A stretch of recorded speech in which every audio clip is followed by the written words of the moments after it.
हाम्रो पालामा एसएलसी भनिन्थ्यो, यो 5-7 वर्ष हो एसई भएको। एसई तहको भाइ बहिनीहरूसँग चाहिँ सम्भवतः मेरो पहिलो साक्षात्कार होला। यो उमेर त सानो उमेर होइन, किनभने यो सपना देख्ने उमेर हो, भविष्यको योजना बुन्ने उमेर हो हैन। मेरो पनि यो 25-30 वर्ष अगाडिको उमेर होला।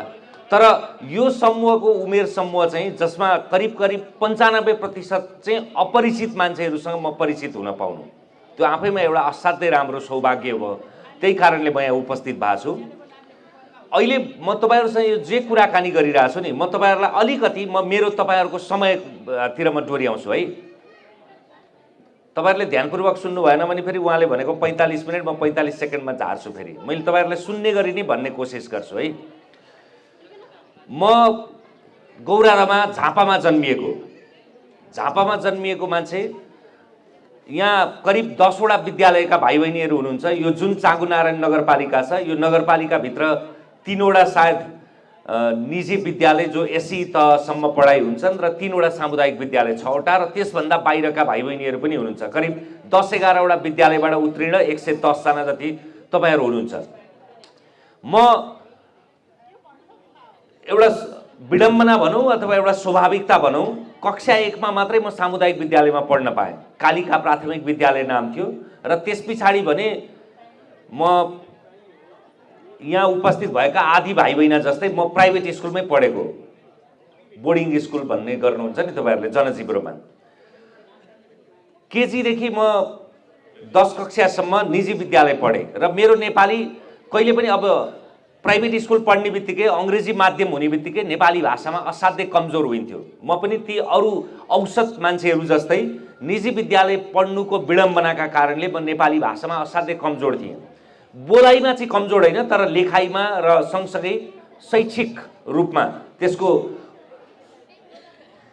प्राप्ताङ्क भन्छ नि, लब्धाङ्कका रूपमा चाहिँ म असाध्यै कमजोर थिएँ। जति बेला एसई त्यति बेलाको एसएलसी जति बेला त्यसको परिणाम आयो, त्यति बेला मेरो त्यति बेला 7 वटा विषय हुन्थ्यो, सायद अहिले 8 वटा विषय हुन्छ। मेरो नेपालीमा चाहिँ 46 अङ्क मात्रै आयो। अरु सबै विषयमा म 70 भन्दा बढी अङ्क आथ्यो। अहिले तपाईहरुले डिस्टिङसन भन्नुहुन्छ नि, त्यति बेलै मैले डिस्टिङसन ल्याएको विद्यार्थी हुँ। तर नेपालीमा जम्मा 46 आएपछि अनि लाग्यो कि यो मेरो आमाको भाषा हो, यो मेरो बुवाको भाषा हो, मेरो सपनाको भाषा, मैले बोल्ने भाषा, मेरो गाउँको भाषा, मेरो देशको भाषा, मेरो राष्ट्रभाषा, मेरो मातृभाषा। तर त्यही भाषामा म त्यति कमजोर रहेछु, त्यति बेला लाग्यो। अनि त्यति बेला लागे पछाडि चाहिँ मैले त्यो एउटा संकल्प गरेँ। एसई दिँदै के संकल्प गरेँ भने मैले मेरो मातृभाषा यति कमजोर रहेछ, ताकि मैले तपाईको अरु सबैमा करिब 80 भन्दा बढी थियो, 1-2 वटामा 70 भन्दा बढी, र बाँकी नेपालीमा मात्रै 46 ल्याएका कारणले गर्दाखेरि मैले आफ्नो मातृभाषामा यति कमजोर रहेछु। मैले मेरो पढाइका रूपमा त मैले यसलाई पढ्ने अवसर पाइनँ, एउटा मात्रै विषय हुन्थ्यो। तर मैले सो अध्ययनबाट मैले आफै पढेर नेपाली भाषा सुधार्नुपर्छ, किनभने भोलि मैले काम गर्दा पनि त्यो नेपाली भाषा काम दिन्छ। नेपालभन्दा बाहिर बसेका आफ्ना संसारभरि अहिले म त्यो तथ्याङ्क पनि प्रस्तुत गरौँला, देशभन्दा बाहिर अहिले करिब नेपालको झन्डै 3 करोड जनसङ्ख्या मध्ये अनौपचारिक रूपमा 1 करोड जनसङ्ख्या बाहिर पुगिसकेको छ। अमेरिकामा, क्यानाडामा, युरोपका विभिन्न देशहरूमा, अस्ट्रेलियामा, दक्षिण कोरियामा, जापानमा लगायत अब काम गर्ने सिलसिलामा त मलेसियादेखि लिएर अधिकांश खाडी मुलुकमा, भारतमा गरेर झन्डै 1 करोड जनसङ्ख्या पुगिसकेको छ। नेपालमा यदि 3 जना मान्छे छन् भने 3 जना मध्ये 1 जना मान्छे चाहिँ बाहिर पुगिसकेको छ। त्यो कामका सिलसिलामा होस् अथवा पढ्ने सिलसिलामा होस्, रोजगारीका सिलसिलामा होस् अथवा भविष्य बनाउने सिलसिलामा होस्, उनीहरू पनि अब केमा संवाद गर्छन् एकअर्का बीचमा भन्दा नेपाली भाषामा संवाद गर्छन्। त्यसैले मेरो आज पनि तपाईहरुलाई सबभन्दा ठुलो जोड के हो भने मैले चाहिँ अंगुर अमिलो छ भनेर खान नपाएर अमिलो भनिरा छैन। मैले त अंगुर चाखीवरी त्यो अमिलो छ भनेर भन्या हो। म अंग्रेजी माध्यममै पढ्या हो, स्नातकोत्तर भनेको मास्टर डिग्रीसम्म नै अंग्रेजीमा मास्टर डिग्री पढेर मैले नेपाली भाषामा बोलिरहेको छु। सकेसम्म मैले यहाँ पनि तपाईहरुसँग सकेसम्म कम अंग्रेजी शब्द प्रयोग गर्ने कोसिस गर्छु, ताकि भाषा यति सशक्त हो तपाईको मातृभाषामा तपाईले राम्रो ज्ञान हासिल गर्नु भएन भने अरु कुनै पनि भाषामा तपाईले निपुणता हासिल गर्न सक्नुहुन्न। अझ नेपाली भन्दा पनि तपाईहरु नेवारी मातृभाषा हुनुहुन्छ भने नेवारी नबिर्सिनुस्, तामाङ मातृभाषा हुनुहुन्छ भने त्यो भाषा नबिर्सिनुस्। तपाईहरुको जे मातृभाषा छ सबैभन्दा सुरुमा त्यसलाई सबभन्दा बढी ध्यान दिनुस्। मातृभाषा आफ्नो मातृभाषामा तपाईहरुले असाध्यै राम्रो दखल राख्नुभयो भने तपाईहरु जतिवटा भाषा पनि जान्न सक्नुहुन्छ। तपाईको नेवारी मातृभाषा छ भने सम्पर्क भाषा राष्ट्रभाषाका रूपमा नेपाली पनि जान्नुहुन्छ र व्यापारको भाषा अन्तर्राष्ट्रिय भाषा भनौं पढाइको भाषाका रूपमा अंग्रेजी पनि जानिहाल्नुहुन्छ। त्यसैले सकेसम्म मातृभाषालाई चाहिँ कहिले पनि नबिर्सनुस्। मातृभाषा अथवा राष्ट्रभाषा त्यो जान्यो भने मात्रै अरु भाषाहरु जान्न सकिन्छ। भाषा यति सशक्त हो, यति महत्त्वपूर्ण कुरा हो कि तपाईले के रे बुढा मरे भाषा सरे भने जस्तै तपाईले भाषा बिर्सिनु भयो भने त्यसले तपाईको ज्ञान, सिप, एकअर्का बीचको भातृत्व, सम्बन्ध, संकल्प धेरै कुराहरु बिर्सिन्छ। त्यसैले मैले सुरुदेखि नै केमा जोड दिन खोजे हो भने आफ्नो भाषा नबिर्सनुस्। अझ तपाईहरुलाई सुरुचि बनाउनका लागि मैले आफ्नो अलिकति करियरका विषयमा भन्छु है, अनि त्यसपछि तपाईहरुलाई अरु विषयमा चर्चा गरौँला। कतिपयहरु त लोलाए जस्तो, हिजो नसुते जस्तो, मोबाइल धेरै चलाए जस्तो, यहाँ ध्यान नदिए जस्तो ठान्दैछु। त्यो ध्यान नदिनु भनेको मेरो समस्या होइन, तपाईहरुको समस्या पनि होइन। कसको समस्या हो? आजको समयको समस्या हो। मैले चाहिँ एसएलसी उत्तीर्ण गरिसकेपछि सामान्यतया के हुन्छ भने तपाईहरुलाई पनि बुवा आमाले बोकाइदिने बोझ जस्तै कि इन्जिनियर हुनुपर्ने कि डाक्टर हुनुपर्ने कि पाइलट हुनुपर्ने, आजकल भए कम्प्युटर इन्जिनियर, एआई अरु कुराहरु होला। तर मेरो जमानामा पनि, मेरो त धेरै पुरानो जमाना होइन, पुरानो जमानाहरुको त उहाँहरु हुनुहुन्छ, न जमाना पुरानो हुन्छ न नयाँ हुन्छ, त्यही पनि त्यो समय समयको कुरा हो। त्यति बेला पनि कि डाक्टर बन्नुपर्ने कि इन्जिनियर बन्नुपर्ने भन्ने एउटा भूत सवार हुन्थ्यो। हामी दुईजना दाजुभाइ एकजना बहिनी, मेरो भागमा म इन्जिनियर बन्नुपर्ने म जेठो दाइ र मेरो भाइ डाक्टर बन्नुपर्ने भन्ने बुवा आमाको संकल्प हो। त्यसपछि म इन्जिनियरिङ पढ्नका लागि धरानको पुल्चोक इन्जिनियरिङ कलेजमा भर्ना भएँ। त्यसमा मैले त्यति बेला त्यो चारवटा विधामा पढाइ हुन्थ्यो, civil engineering, electrical engineering, electronics engineering र refrigeration and air condition engineering भन्ने चारवटा विषयमा पढाइ हुन्थ्यो त्यहाँ बीईमा। त्यसमध्ये मैले रेफ्रिजरेसन एन्ड एयर कन्डिसन इन्जिनियरिङमा म सायद नाम निकालेँ। तर त्यसपछि मलाई तुरुन्तै थाहा भयो र मलाई 3 महिना त्यहाँ पढ्दा नपढ्दै यो मेरो लागि होइन भन्ने थाहा भयो। किनभने म अलि सृजनशील मान्छे रहेछु, आज हुँदा थाहा भयो। बोलेर खाने मान्छे रहेछु, काम गरेर कम बोलेर बढी खाने मान्छे भएका कारणले मैले तुरुन्तै 3 महिनामै यो मेरा लागि होइन इन्जिनियरिङ भनेर मैले छोडिदिएँ। यो दुस्साहस हो, फेरि यो साहस होइन। धेरैका लागि चाहिँ यो कठिन हुन्छ, किनभने अहिले भन्नलाई, अहिले सुनाउनलाई असाध्यै राम्रो आत्मविश्वास पनि जाग्यो होला। तर त्यति बेला यति कठिन थियो कि बुवा आमाले त्यत्रो प्राइभेट स्कुल पढाएर त्यसपछि डिस्टिङसन अङ्क ल्याएर अनि इन्जिनियरिङ पढाएर नाम निकालेर आवासीय रूपमा त्यति बेला फेरि बोर्डस बस्नु पर्थ्यो। अहिले पनि पर्छ, यो पुल्चोक इन्जिनियरिङ पढ्दा पनि त्यहाँ पूर्वाञ्चल इन्जिनियरिङको पनि बोर्डस बस्नु पर्थ्यो। त्यहाँ 3 महिना पढ्दाखेरि मेरो ध्यान चाहिँ कविता लेख्नमा बढी, वक्तित्व कलामा बढी, हाजिर जवाफमा बढी, अरूतिर तपाईको आफ्नो अनुभव सुनाउन बढी, तर इन्जिनियरिङमा कम। त्यसको आधारभूत कुरा इन्जिनियरिङ के हो भने तपाईले चित्र बनाउन जान्नु पर्यो, रेखाचित्र बनाउन जान्नु पर्यो, हिसाबमा पारङ्गत हुनु पर्यो।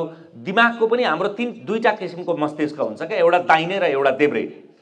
दाहिने मस्तिष्क भने चाहिँ असाध्यै सृजनशीलताको मस्तिष्क, देब्रे मस्तिष्क भने चाहिँ सूत्र जान्ने, ज्ञान जान्ने, विज्ञान जान्ने लगायत इन्जिनियरिङ जान्ने मस्तिष्क हो। मेरो मस्तिष्क चाहिँ सायद दाहिने मस्तिष्क सक्रिय थियो होला, त्यसैले मैले चाहिँ इन्जिनियरिङ पढ्न सकिनँ।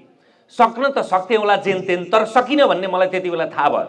त्यसपछि मैले त्यो 3 महिनामा छोडेँ। 3 महिना छोडेपछि अर्को एउटा उखान छ, तिमीहरूले त कति सुनेका छौ छैनौ, ताप्केबाट उम्किएर भुङ्ग्रामा। ताप्के भने थाहा छ? थाहा छैन है?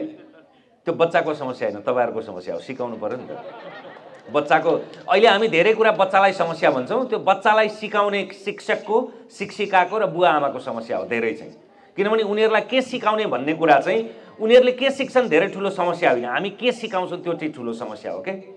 अहिलेका केटाकेटी नेपाली जान्दैनन्, अहिले केही पनि जान्दैनन्, मोबाइल बाहेक केही पनि हेर्दैनन्, टेलिभिजन बाहेक केही पनि हेर्दैनन्, छिमेकीलाई चिन्दैनन्, आफन्तको थाहा छैन, घरमा पाहुना वास्तै गर्दैनन् भन्छौँ नि, त्यो उनीहरूको समस्या होइन, त्यो हाम्रो समस्या हो। किनभने वास्ता नगर्दा गर्व गर्छौँ क्या हामी। नेपाली भाषा जानेन, मातृभाषा जानेन, अङ्ग्रेजीबाट राम्ररी बोलो, प्राप्ताङ्क राम्ररी ल्यायो, नतिजा राम्रो भयो भनेर त्यसमा गर्व गर्छौँ। तर त्यो हाम्रै लागि त्यो अफसोस हुन्छ, उनीहरूका लागि पनि अफसोस हुन्छ। एउटा समय हुन्छ त्यति बेला त्यो खिरिलो भएर एउटा बाँस जस्तो टुप्पो माथि जानु, तर बाँस यति माथि जान्छ कि त्यसपछि थाहा हुन्छ मेरो वरिपरिको धरातल त एकदमै तल रहेछ, त्यसपछि त्यो बाँस निहुरिन्छ क्या, त्यस्तै समस्या आउँछ। त्यसैले गर्दाखेरि त्यो त्यस्तै बेलादेखि जान्नुपर्छ। अनि त्यस पछाडि मैले त्यो ताप्केबाट उम्किएर भुङ्रामा भनेको के हो भने ताप्के भनेको एउटा आगोमा केही कुरा बसाएको हुन्छ, त्यसमा केही कुरा पकायो भने त्यसलाई ताप्के भनिन्छ र त्यहाँबाट केही उम्कियो भने त्यो चाहिँ भुङ्रामा पर्ने।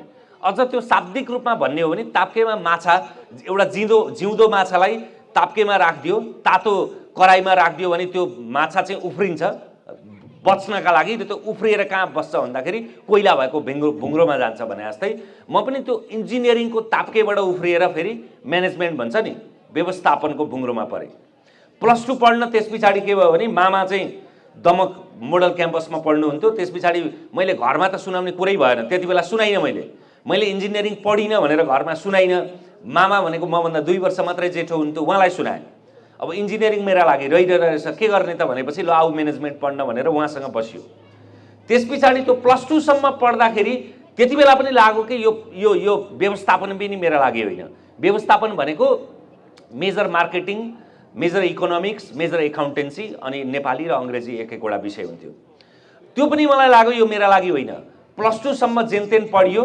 12 कक्षामा फेरि के कस्तो अवसर प्राप्त भयो भने 12 कक्षामा मैले दोहोऱ्याएर त्यो 2 वर्षमा पढ्नुपर्ने 3 वर्ष पढ्ने सुअवसर प्राप्त भयो। त्यो कसरी प्राप्त हुन्छ होला?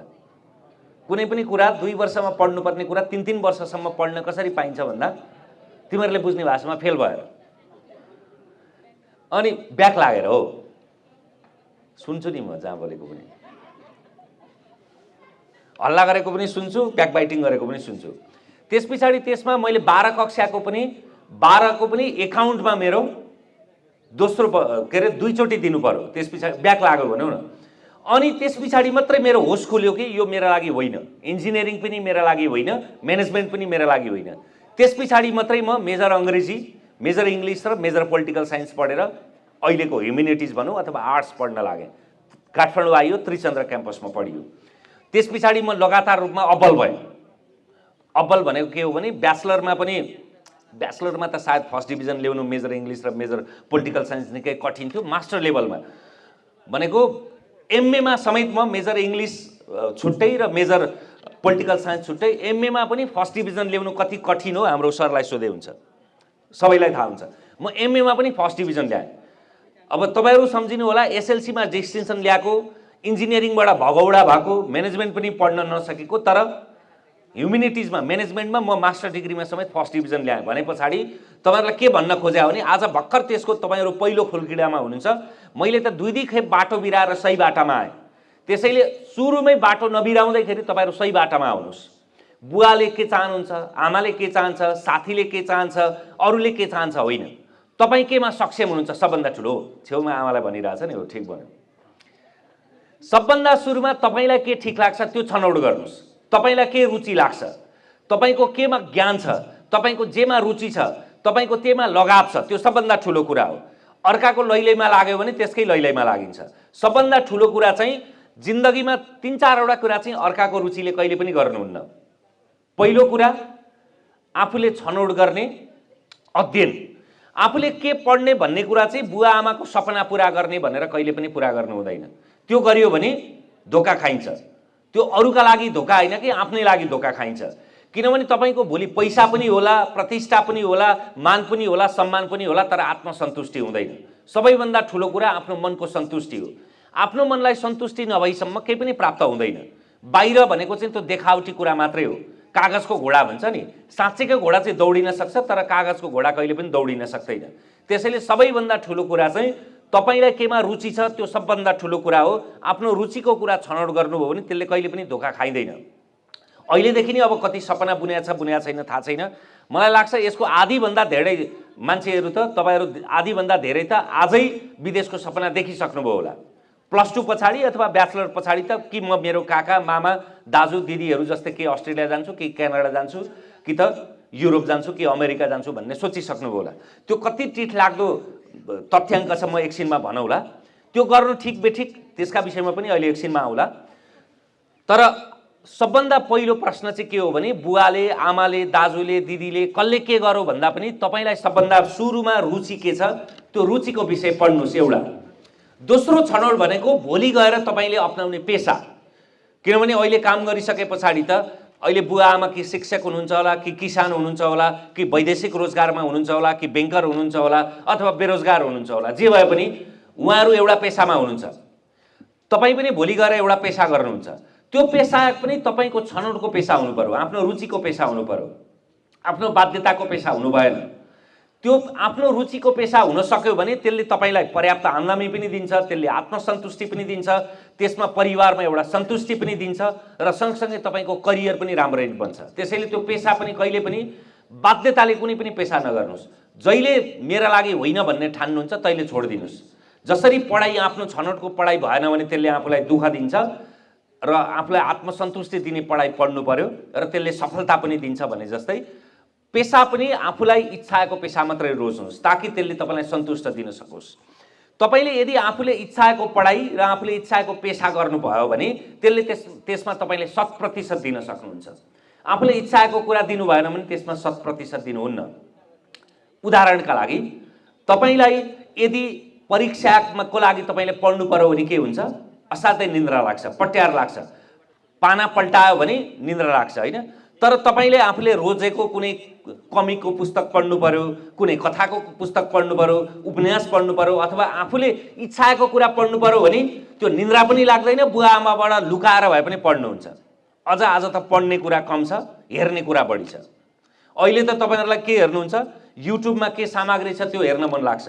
अझ युट्युब त लामो भयो, टिकटक 15 सेकेन्डबाट बढाएर अहिले त 10 मिनट बनाएको छ, तर टिकटक हेर्न मन लाग्छ, रिल्स हेर्न मन लाग्छ होइन। अब त्यसमा अब के अरे छोराछोरीलाई मात्रै के भन्नु, बुवा आमै त्यसमा दिन बित्छ। हो भने ताली पड्काउनुहोस्, होइन भने छोडिदिनुहोस्। घर घरको समस्या हो कि विशेषता हो यो। अहिले टिकटक चाहिँ के छ भने महिला सशक्तिकरणको सबभन्दा ठुलो माध्यम, सबभन्दा धेरै 2/3 महिलाहरूको ध्यान नै त्यसमा हुन्छ। मलाई त्यो बडा खुसी नै लाग्छ। तीज लाग्न पाएको छैन, तर अब तीजका जतिवटा भोज हुन्छ त्यतिवटा साडी होइन। मुन्टो हल्लाइसक्नुभयो कतिवटा तपाईँको। यो अरू धेरै डिजिटल माध्यमहरूमध्ये यो टिकटक चाहिँ महिलाकै लागि जस्तो लाग्छ क्या मलाई। ट्विटर पनि महिलाले कम चलाउँछन्, फेसबुकमा त अब बर्थडे विश गर्नेदेखि श्रद्धाञ्जलीसम्म त्यो सबैले चलाउँछन्, महिला र पुरुष होइन। तर टिकटक चाहिँ सबभन्दा बढी, त्यो पनि नाच्ने, गाउनेमा लिपसिङ गर्ने र नाच्ने बढी होइन। अरू बेला अलि अगाडि 10-15 वर्ष अगाडि गाउँमा रत्तेउली होस्, बिहे होस्, वर्तमान होस्, भोज होस्, नाचौँ भनेर कर गर्दा तान्दा पनि ननाच्ने। तर अहिले टिकटकमा चाहिँ बुढालाई खिच्न लाएर हुन्छ कि छोराछोरीलाई खिच्न लाएर हुन्छ नाच्ने होइन। छोरो हाँस्दैछ छेउछेउमा, ताली पड्काउ नि त। यसलाई नराम्रो भनिरहेको छैन, जे वास्तविकता हो। पब्जी र फ्री फायर ए अहिले त्यो पनि छ होइन। पब्जी, मेरो छोरो पब्जी खेल्ने भइसकेको छैन, त्यही भएर थाहा नभयो होला। खेल्ने भइसक्यो कि 7 वर्ष भयो, खोइ खेल्दैन, लुकाएर खेल्छ कि थाहा हुँदैन। अहिले त धेरै कुरा लुकाएर हुन्छ। मैले छनौटको कुरा गर्दै थिएँ। एउटा छनौट चाहिँ पढाइको छनौट, आफ्नो छनौट हुनु पर्यो। दोस्रो छनौट आफूले के पेसा रोज्ने, त्यो आफ्नो छनौटको हुनु पर्यो। तेस्रो छनौट खानेकुराको। अब खानेकुरा भनेको फेरि अपच्ने, आफूलाई दुर्व्यवहारतिर डोर्याउने, नराम्रो कुरा खानुहोस् भन्न खोजे होइन। तर तपाईँलाई चाहिँ मेरो एउटा भनाइ नै छ, ऊ भाइ प्रमोदलाई थाहा छ, मैले बारम्बार भन्ने गर्छु। खानेकुरा र जिउने कुराका विषयमा चाहिँ एउटा मेरो सूत्र जस्तो छ, आत्माले मागेको खाऊ, परमात्माले बोलाएपछि जाऊ भन्छु कि म। आत्माले जे माग्छ त्यो खाने र परमात्माले जहिले बोलाउँछन् तैले जाने। यो गहिरो आध्यात्मिक चेत पनि हो र सरल कुरा पनि हो। जे होस् आफूलाई जे लाग्छ ठिक। श्रीमतीले के अरे यो खानु, यो पोसिलो छ, यो रसिलो छ, बिहानै दुध खानु, बेलुका यो खानु भनेर भन्नु होला, त्यो बेग्लै कुरा हो। श्रीमानले पनि श्रीमतीलाई भन्नुहुन्छ, श्रीमतीले पनि श्रीमानलाई हात गरेर भरे श्रीमतीलाई सुन्नु कि बेता भइसकेको छ नि, छैन गर्लफ्रेन्डले हो रहेछ। मैले यो किन यति सरल रूपमा भनिरहेको भने मेरो त्यो फेरि मलाई चिन्दिन भनेको छ, अनि बडा कठिन क्लिष्ट दुर्बोध्य अबोधगम्य कुरा गऱ्यो भने त बुझिँदैन। त्यसैले सरल कुराबाटै जाउँ भनेर भन्न खोजे हो। र अर्को सबभन्दा महत्त्वपूर्ण छनौट चाहिँ उहाँले बेगर्नु भएको रहन्छ।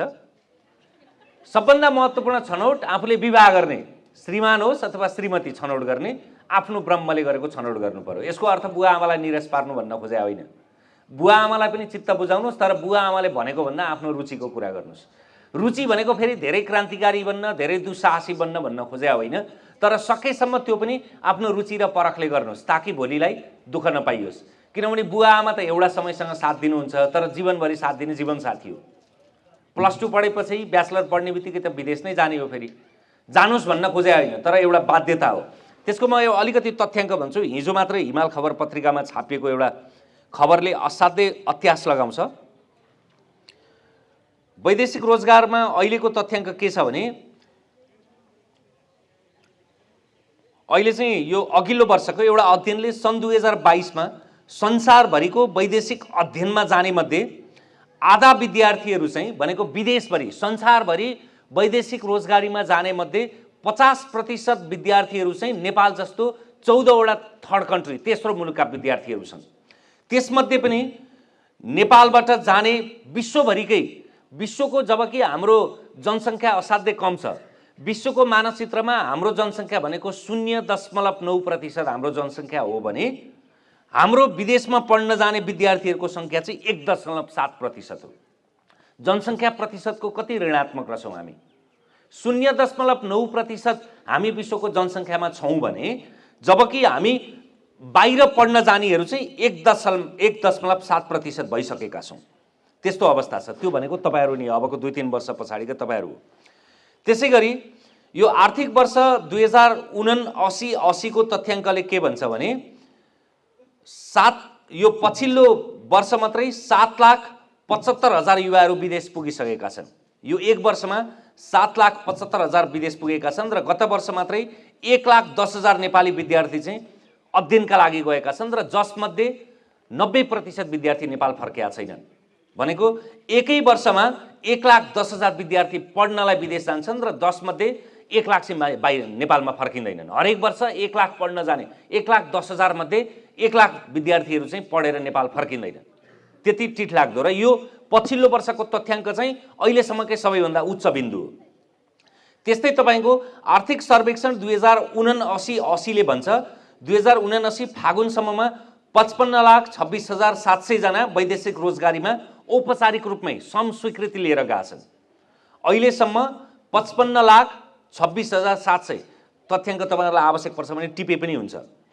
त्यत्रा मान्छेहरू गइसकेका छन्। हामी विदेश जाने पनि धेरै भएको छैन। 46 साल पछाडि मात्रै गएको हो, अझ धेरै बढी त हामी 62-63 पछाडि मात्रै गएको हो। त्यति ठुलो सङ्ख्यामा गएका छन् र त्यसमा पनि विशेष गरी तेस्रो मुलुकमा रोजगारी अध्ययनका लागि औपचारिक र अनौपचारिक रूपमा पुगेका नेपालीहरूको सङ्ख्या 50 लाखको हाराहारीमा छ र मैले अघि नै भने त्यो अनौपचारिक तथ्याङ्क 1 करोडको हाराहारीमा पुगिसकेको छ।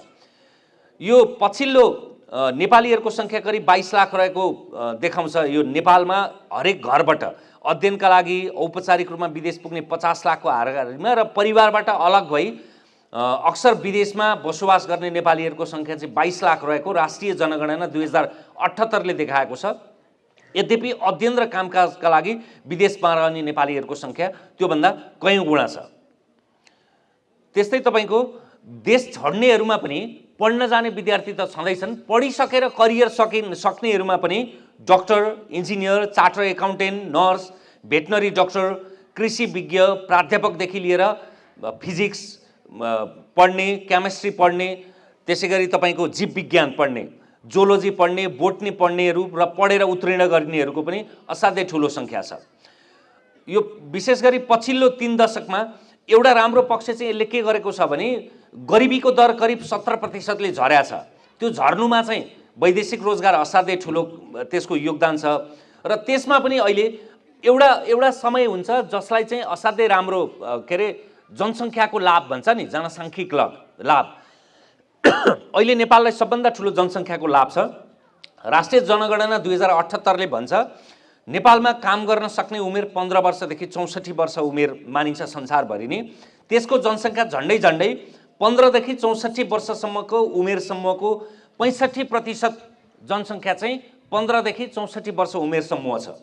उच्च श्रम गरेर कमाउन सक्ने उमेर समूह यही भनिन्छ र त्यो समूह चाहिँ अहिले असाध्यै राम्रो छ र त्यो समूह चाहिँ कहिलेसम्म रहन्छ भने 2048 सालसम्म, भनेको सन् 2048 भनेको अझै आजको झन्डै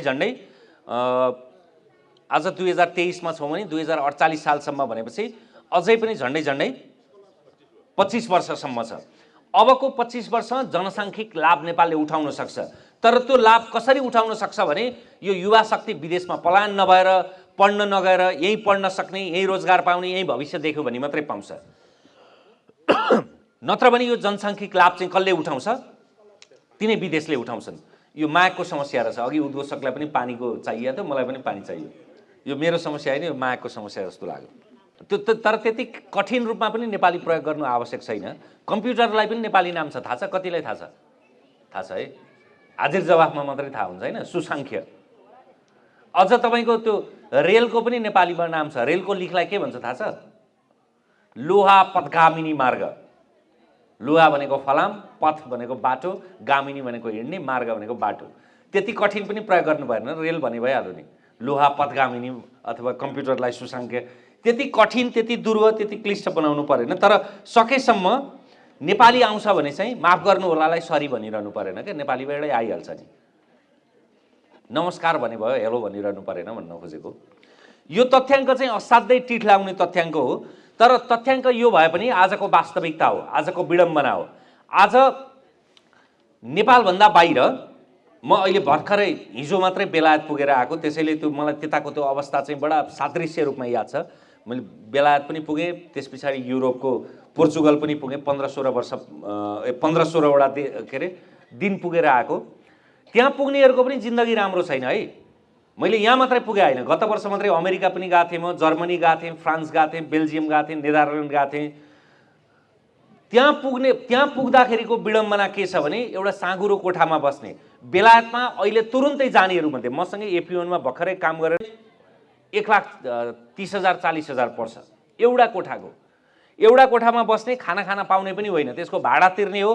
कोठा मात्रै हुन्छ, त्यहीँ सुत्ने। किचन चाहिँ एउटा मोडुलर किचन हुन्छ, अर्काको किचन प्रयोग गर्ने। अनि त्यहाँ काम पनि गर्नु पर्यो, पठाएको पैसा पनि पठाउनु पर्यो। त्यस्तो विडम्बना छ।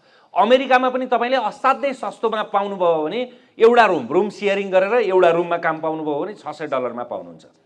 अलिक गाउँतिर, गाउँको युनिभर्सिटी जानुभयो भने $400 पाउनुहुन्छ, नत्र भने $600 सुरु हुन्छ। युरोपमा त्यस्तै विडम्बना छ।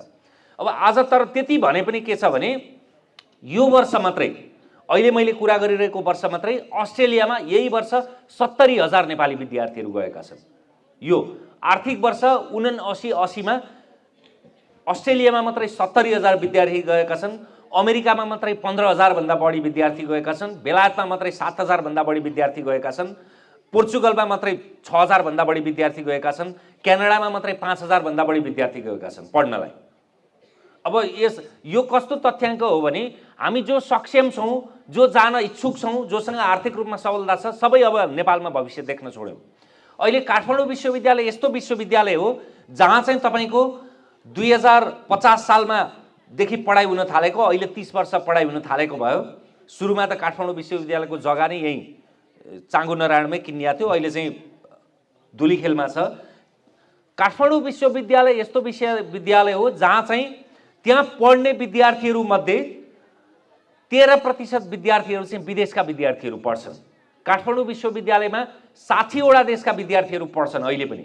हामी चाहिँ जहिले पढ्नका लागि विदेश भनेर मुख ताक्छौँ, हाम्रोमा भविष्य छैन भन्छौँ। तर नेपालमा त्यस्तो विश्वविद्यालय पनि छ जहाँ अहिलेसम्म पढिरहनेहरूमध्ये 13% विद्यार्थीहरू विदेशी विद्यार्थी छन् र 60 वटा देशका विद्यार्थीहरू नेपालमा पढिरहेछन् यही नजिकै। तर हामी चाहिँ नेपालमा भविष्य छैन भन्ने ठान्छौँ। त्यो सबभन्दा बढी हामीभन्दा बढी हाम्रो अभिभावकले ठान्छ। किन ठान्छ? छिमेकले त्यस्तै गरेछ होइन। विदेश के अरे जानु चाहिँ एउटा सपना, विपना, जपना र तपाईँको एउटा वास्तविकता भइसकेको छ। यसको सबभन्दा ठुलो दोष चाहिँ हाम्रो विद्यार्थीको पनि होइन, अभिभावकको पनि होइन, देशको पनि होइन, राजनीतिक नेतृत्वको सबभन्दा ठुलो देश हो। राजनीतिक नेतृत्वले जबसम्म देशभित्र काम गर्न सक्ने, यहीँ पढ्न सक्ने, यहीँ भविष्य देख्ने, यहीँ वर्तमान र भविष्य जबसम्म देख्दैन तबसम्म यो विदेश जानेहरूको लर्को लागि नै रहन्छ। त्यो टिठ लाग्दो अवस्था देखिरहनुपर्छ। र विदेश जानेहरू पनि वहीँ बस्न चाहन्छन् भन्ने होइन। मैले व्यक्तिगत रूपमा भेट्दा पनि धेरैसँग कुरा गरेको छु।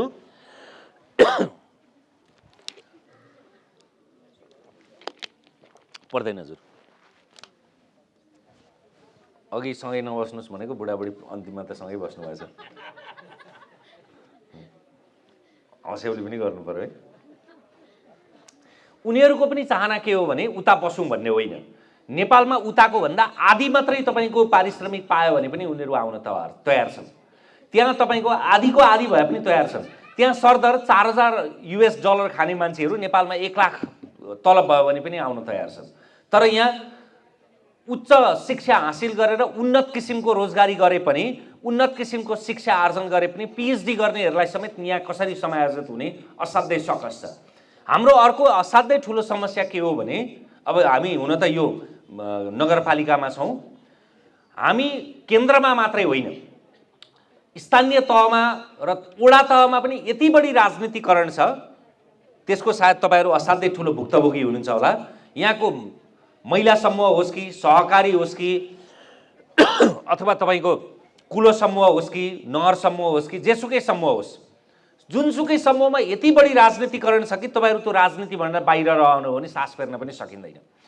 तपाईहरुको बुवा आमा सबैलाई पनि तपाई कि कांग्रेस हुनुहुन्छ कि एमाले हुनुहुन्छ कि माओवादी हुनुहुन्छ, मधेसतिर भए मधेस केन्द्रित दल हुनुहुन्छ कि राप्रपा हुनुहुन्छ, हुँदा हुँदा आज अर्को एउटा दल छ राष्ट्रिय स्वतन्त्र पार्टी। कुनै न कुनै दलको सदस्य भएर भने यहाँ नागरिक छैन के, यहाँ मान्छे छैन, यहाँ दलको कार्यकर्ता भन्दा बढी कोही पनि छैन। त्यो हुन सकेन भने तपाईले न यहाँ कुनै अस्थायी शिक्षक खुल्यो भने न तपाई जागिर पाउनुहुन्छ, न तपाईको चुनावमा तपाईको उम्मेदवारी भएर भोट पाउनुहुन्छ, न तपाईको कहीं केही गर्न सक्षम हुनुहुन्छ। त्यति चरम राजनीतिकरण भएका कारणले गर्दा यस हामीले राजनीतिक नेतालाई र केन्द्रलाई गाली गर्छौं, तर त्यसको मलजल हामीले यहाँदेखि गरेका छौं। यति सानो इकाइदेखि हामीले अति राजनीतिकरणको अभ्यास गरेका छौं ताकि तपाई हामीहरू त्यसलाई निसासिने अवस्था छ। त्यसैले त यी भर्खरका कलकलाउँदा नानीहरू 12, 13, 14, 15, 16, 17 वर्ष हुँदैदेखि देशभित्रको सपना नदेखेर विदेश जान बाध्य छन्। विदेश जानु एउटा समयका लागि चाहिँ ब्रेन ड्रेन मात्रै होइन, ब्रेन ड्रेन एउटा बाध्यता हो, तर सँगसँगै एउटा अवसरको खोजी पनि हो। एउटा समयका लागि चाहिँ हाम्रो छिमेकी चीन आजभन्दा 30 वर्ष अगाडिसम्म विश्वको 18औं ठुलो धनी मात्रै थियो। आजभन्दा 31 वर्ष भनौं, सन् 1992 मा चीन 18औं ठुलो धनी देश थियो। तर यो पछिल्लो 30-31 वर्षमा ऊ विश्वको दोस्रो धनी देश भएको छ। अमेरिका पछाडिको अर्थतन्त्रमा सबैभन्दा धनी देश चीन छ। त्यो चीन किन धनी देश हुन सक्यो त? यसको अरु थुप्रै कारणहरू होलान्। एउटा सबभन्दा ठुलो कारण त राजनीतिक व्यवस्थाका रूपमा देङ सियाओपिङ, कतिले नाम सुन्नु भएको छ? सुनेको छ? एसएलसी दिइसक्यो अझै देङ सियाओपिङको नाम थाहा छैन। थाहा पाउनु पर्यो नि त, कोर्समा जे पढाइ भयो त्यति मात्रै जानेर भयो त? देङ सियाओपिङ चीनका यस्ता पात्र हुन्, उनले के भन्ने गर्दथे भने बिरालो सेतो होस् कि कालो होस् मुसो माने पर्छ, मुसो मारे पुग्छ भने जस्तै राजनीतिक व्यवस्था कम्युनिस्ट होस् कि पुँजीवादी होस् कि जेसुकै होस् फरक पर्दैन, तर त्यो चाहिँ प्रगति गर्नु पर्यो भने जस्तै चीन साम्यवादी कम्युनिस्ट भए पनि उनले चाहिँ वैदेशिक लगानीदेखि लिएर अरु थुप्रै निजी सम्पत्तिको स्वामित्वदेखि लिएर व्यापार व्यवसायलाई ठूलो खुला अर्थनीति अवलम्बन गरेका कारणले उनले लगातार रूपमा आर्थिक वृद्धि गरिरहेछ। अझ सन् 2013 यता सी जिनपिङको नेतृत्व भएदेखि त उनको पालादेखि यति ऊर्ध्वगमनमा अर्थतन्त्र अगाडि बढ्यो कि 5औंबाट दोस्रो ठाउँमा आइपुगेको छ र उनकै अर्को कार्यकालमा अब पहिलो अर्थतन्त्र हुँदैछ। अबको 5 वर्षमा अमेरिकालाई पनि उछिनेर चीन 1 नम्बर अर्थतन्त्र हुँदैछ। दक्षिणको भारत त झन् स्वतन्त्र हुँदाखेरि मानचित्रमा कहाँ थियो? बेलायतले उपनिवेश कायम गरेर माउन्ट बेकम लर्ड बेकनका नाममा अन्तिम त्यहाँका भारतका शासक थिए, बेलायती शासक, उनले भारतलाई 3टा टुक्रामा छोडिदिए। एकातिर पूर्वी पाकिस्तान, पश्चिम पाकिस्तान र इन्डिया भनेर। र पूर्वी पाकिस्तान सन् 1970 मा बंगलादेश बन्यो, छुट्टै देश बन्यो। पश्चिम पाकिस्तान बन्यो। अब इन्डियालाई भक्कर चेत खुलेर त्यो चाहिँ इन्डियाको नाम हो भनेर नाम रूपान्तरण गरेर भारत बनाउँदैछ। यो तपाईहरुका लागि मात्रै हैन, अभिभावक र यता बस्नेहरुलाई पनि भनिराहो। आफ्नो वैभव इन्डिया भनेको इस्ट इन्डिया कम्पनी, बेलायतले उपनिवेश लादेर दिएको त्यो विरासतको नाम हामीलाई चाहिँदैन भनेर बल्ल बल्ल मोदी आएर त्यो नाम चाहिँदैन भनेर भारत नाम बनाइरहेछन्। अहिले सेप्टेम्बरमा G20 को शिखर सम्मेलन भइरहेछ। विश्वका 20वटा ठूला अर्थतन्त्रको शिखर सम्मेलन भइरहेको समयमा अब विधिवत रूपमा त्यसलाई आफ्नो मौलिक नाम भारत नाम राखिरहेछन्। र नाम मात्रै राखिरहेको छैनन्। मोदी आउँदाखेरि विश्वको 11औं ठूलो अर्थतन्त्र थियो 2014 मा। अहिले 10 वर्षमा भारत विश्वको 5औं ठूलो अर्थतन्त्र भइसक्यो। भक्कर यही 2-3 महिना अगाडि बेलायतलाई उछिन्यो। बेलायत 5औं अर्थतन्त्र थियो, भारत 6औं थियो। अहिले सुनेर भारत 5औं अर्थतन्त्र भएको छ। तर हामी 100औं अर्थतन्त्रमा पनि पर्दैनौँ। हामी जनसङ्ख्यामा तपाईँको 41औं मुलुकमा पर्छौँ, भूगोलमा 91औं मुलुकमा पर्छौँ, तर अर्थतन्त्रमा हामी 100मा पनि पर्दैनौँ। त्यति विडम्बनापूर्ण अवस्थामा छौँ। तर विडम्बना सँगसँगै कालो बादलमा चाँदीको घेरा भने जस्तै हाम्रै नाक अगाडिको भारत उत्तरको चीन अब 5 वर्ष पछाडि विश्वको पहिलो अर्थतन्त्र हुँदैछ। भारत अबको 10 वर्षमा तेस्रो अर्थतन्त्र हुँदैछ। चीन पहिलो, अमेरिका दोस्रो र भारत तेस्रो हुँदैछ। अब तपाईँको एउटा जर्मनीलाई र एउटा जापानलाई उछिन्न छ, त्यसलाई उछिनेर भारत तेस्रो हुँदैछ।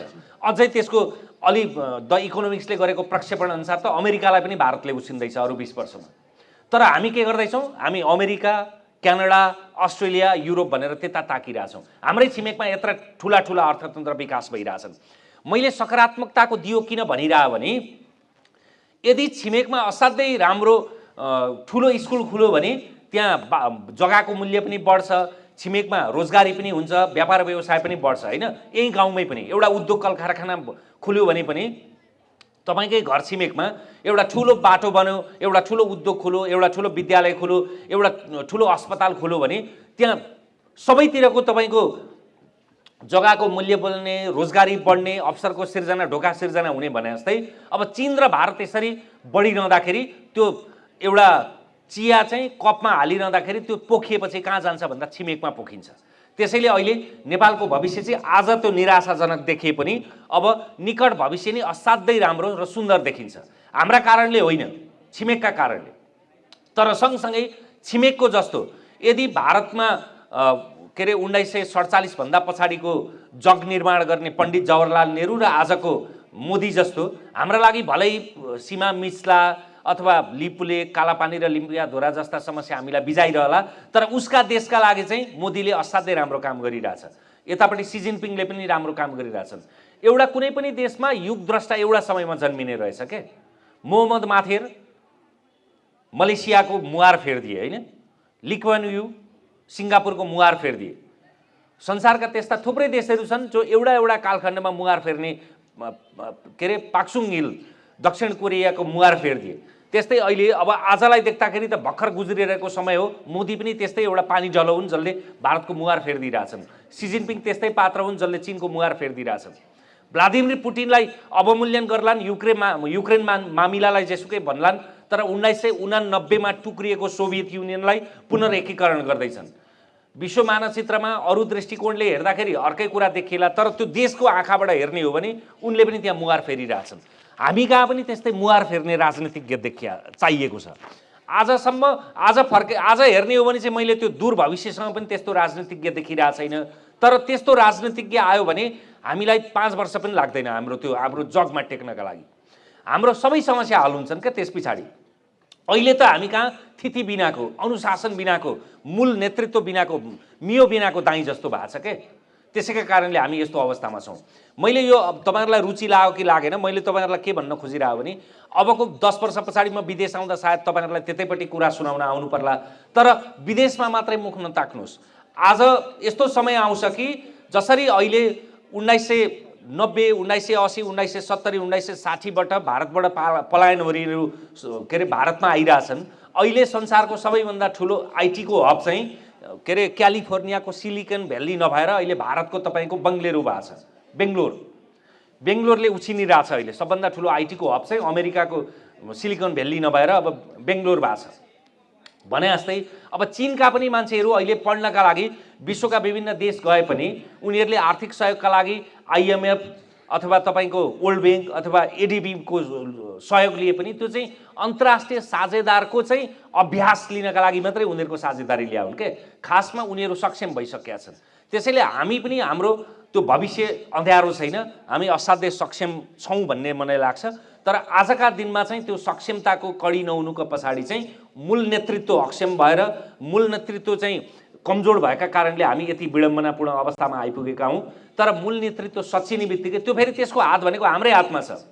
हामीले के गर्छौँ, हामीले कस्तो राजनीतिज्ञलाई चुन्छौँ, कसलाई भोट दिएर पठाउँछौँ, हाम्रो वडादेखि हाम्रो प्रदेशदेखि लिएर हाम्रो केन्द्रसम्म कस्ता पात्रहरूलाई पठाउँछौँ सबभन्दा ठुलो कुरा हो। अब अर्को तपाईहरुले नबुझे पनि यता हुनेलाई म सानो संकेत चाहिँ गर्छु।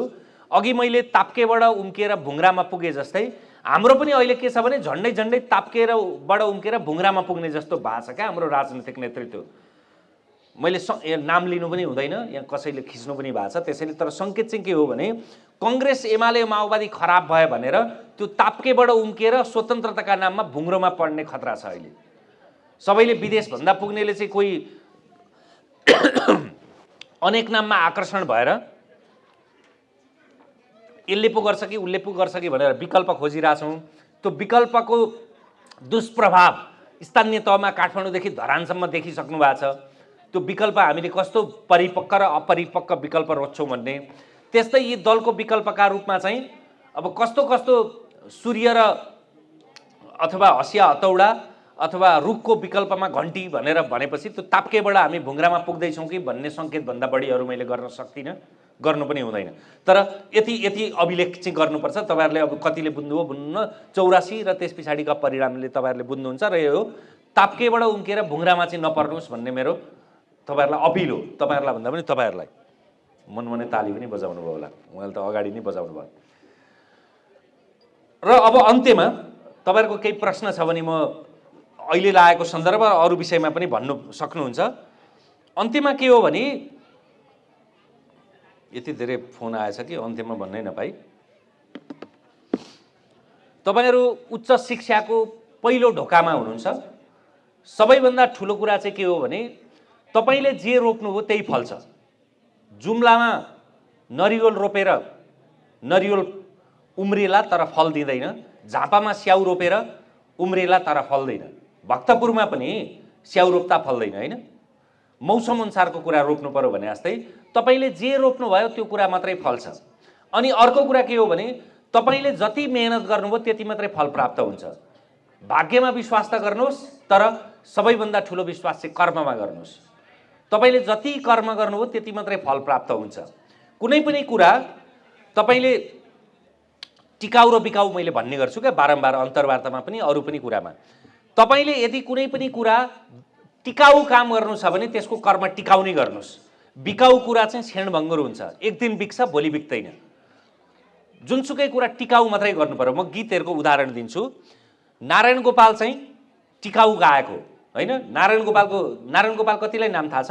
नारायण गोपालको गीत कतिले सुन्नुभएको छ? हात उठाउनु त। धन्न आदिले सुन्नुभएको रहेछ। नारायण गोपाल विक्रमसम्म 2047 सालमा बित्नुभयो। तपाईँहरू त 57 भन्दा पछाडि जन्मिनु भयो होला है। तर उनीहरू 2 वर्ष पछाडि कहाँ हुन्छन् थाहा छ? थाहा छैन।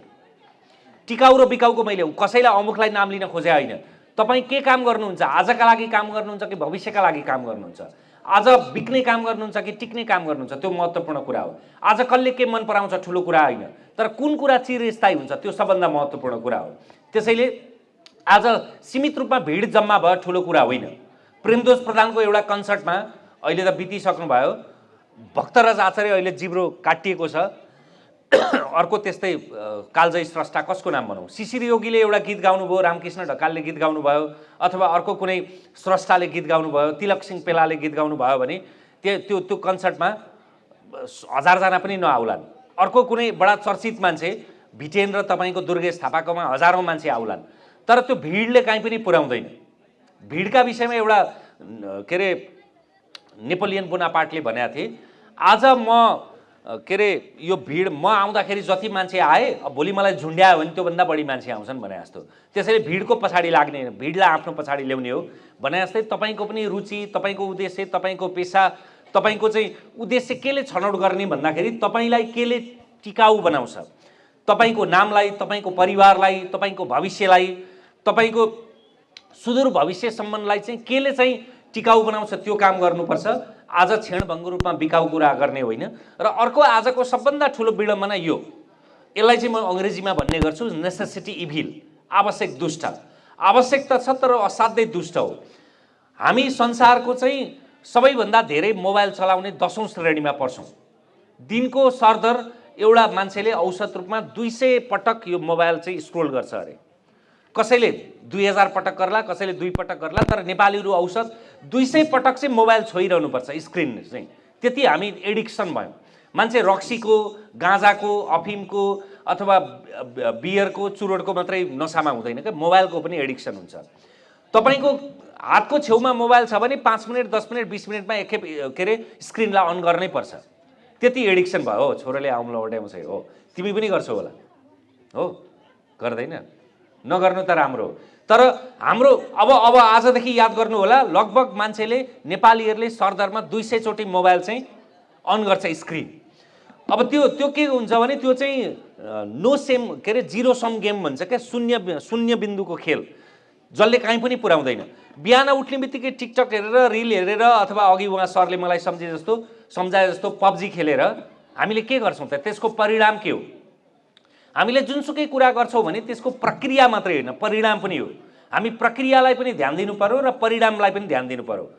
परिणामलाई ध्यान दिएन भने त्यसले हामीलाई कहीँ पनि पुर्याउँदैन। हाम्रो दिनभरिको समय केमा लगानी भइरहेको छ? सबभन्दा ठुलो कुरा त्यो हो। हामीले जेमा लगानी गरिरहेछौँ त्यो लगानी अनुरूपको प्रतिफल भइरहेको छ कि छैन? सरदर फुर्सदमा भयो भने एउटा मान्छेको 50% दिन चाहिँ फुर्सदमा भयो भने भन्दैछु है, 50% दिन यो मोबाइलमा बित्छ। यो मोबाइलमा पनि संसार छ। तपाईले चाहेका जुनसुकै कुरा हेर्न सक्नुहुन्छ, पाठ्यक्रमदेखि लिएर संसारका सबै कुराहरू एक्सप्लोर गर्न सक्नुहुन्छ। तर सँगसँगै त्यहाँ निरर्थक कुरा हेरेर दिन पनि बित्न सक्छ। त्यसैले मेरो आजको संसारमा सबैभन्दा ठुलो विडम्बना पाश्चात्य दुनियाँमा चाहिँ 5 वर्ष अगाडि अहिले हामी जहाँ छौँ नि युरोप अमेरिकामा, अहिले उनीहरू के अरे ब्याक टु द नेचर भइसके। अहिले मोबाइल उनीहरूले हाम्रो तुलनामा असाध्यै कम चलाउन थालिसके। उनीहरू त्यो आजित भए, सेचुरेसनमा पुगिसके। अहिले फेरि किताबतिर फर्किसके। अहिले केटाकेटीहरू बढी किताब पढ्यो भनेर समस्या भइसकेको छ। फेरि हाम्रो समस्या चाहिँ हाम्रो तेस्रो विश्वको, नेपालको, भारतको, पाकिस्तानको, बङ्गलादेशको, इन्डोनेसियाको, फिलिपिन्सको, भियतनामको, मालदिप्सको अहिले पनि समस्या सबैभन्दा बढी मोबाइल। अब फेरि त्यो उताकै देश जस्तो फर्केर 5 वर्षमा हामी फेरि ब्याक टु नेचर आउँछौँ होला। तर आज हाम्रो समस्या मोबाइल भएन भने, बरु अर्थोक्न भएन भने हुन्छ, तर मोबाइल भएन भने तिमीहरूको त के अरे मोबाइल भएन भने खाना पनि खाँदैन थियो होला हैन? हुर्काउँदैदेखि मोबाइलदेखि आफ्नो जिन्दगी सुरु भयो होला, अब मोबाइलबाट नै अन्त हुन्छ भन्ने ठान्छौँ। जबकि यो मोबाइलमा सबैभन्दा अहिले धेरैले बुवा आमा सबैले चलाउने सबभन्दा ठुलो एप भनेको टिकटक। टिकटक जन्मेको जम्मा 6 वर्ष भयो। आज 2023 मा छौँ, के अरे 2017 मा मात्रै जन्मिया हो। 6 वर्षमा यति एडिक्टेड भयो कि यो टिकटक थिएन भने केही थिएन भन्ने हामी ठान्छौँ। फेसबुक पनि सुरु भएको हामीले प्रयोग गर्न थालेको 2008 देखि मात्रै हो। मार्क जुकर्सबर्गले 2004 मा सुरु गरे पनि नेपालीहरूले प्रयोग गर्न थालेको 2008 देखि मात्रै हो। 2008 भनेको अहिले 2023 कति वर्ष भयो र? 15 वर्ष मात्रै भयो।